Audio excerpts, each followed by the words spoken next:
In this video, we're going to talk about how to do birth and pushing in a reclined position as well as a totally flat position, which is a standard position for a lot of OBs and midwives to birth in. However, it is not always the most optimal, but if it is the choice that you guys make for you during the pushing phase, let's talk through how to do that optimally so that way you can minimize the trauma on the pelvic floor and try to open up the pelvic outlet to let baby come out as smoothly as possible.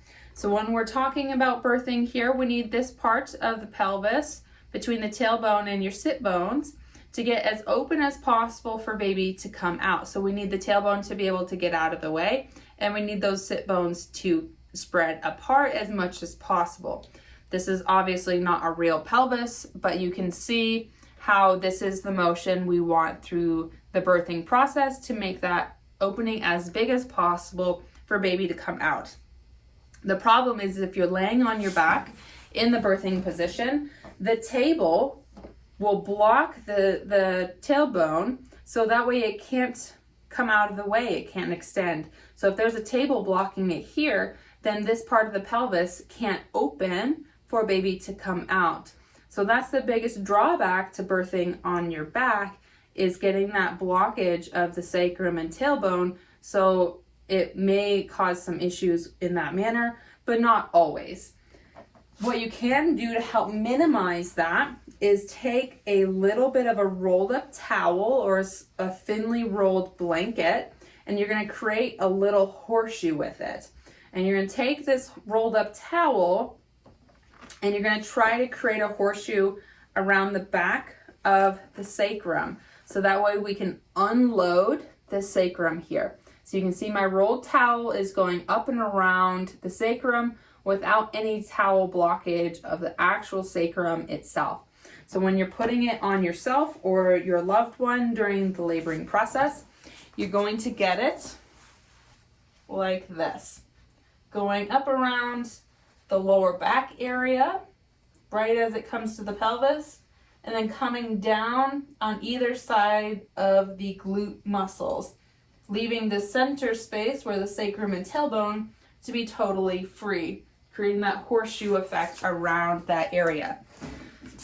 So either you can have yourself just hold on to the towel as you get positioned onto your back, or you can have your loved one help get it in position as you roll from your side to your back. And so I'm getting that horseshoe of a towel around my glute muscles on the sides as well as up to my lower back.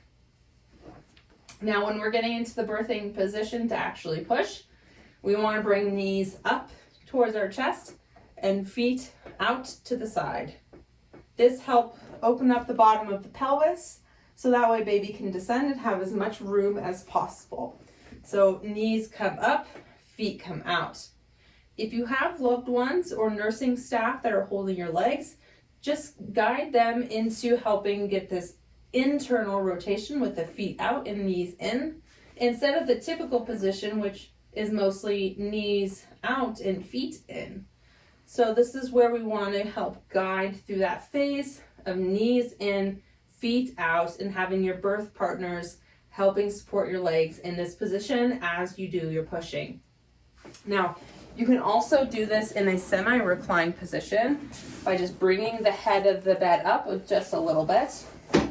If this is more comfortable for you, the benefit of doing it this way is you have a bit of gravity to help get baby out, which can be a little bit effective in that manner, so you're not having to push quite as hard. So you're going to still get your towel and still create that horseshoe effect, again, around the sacrum like that.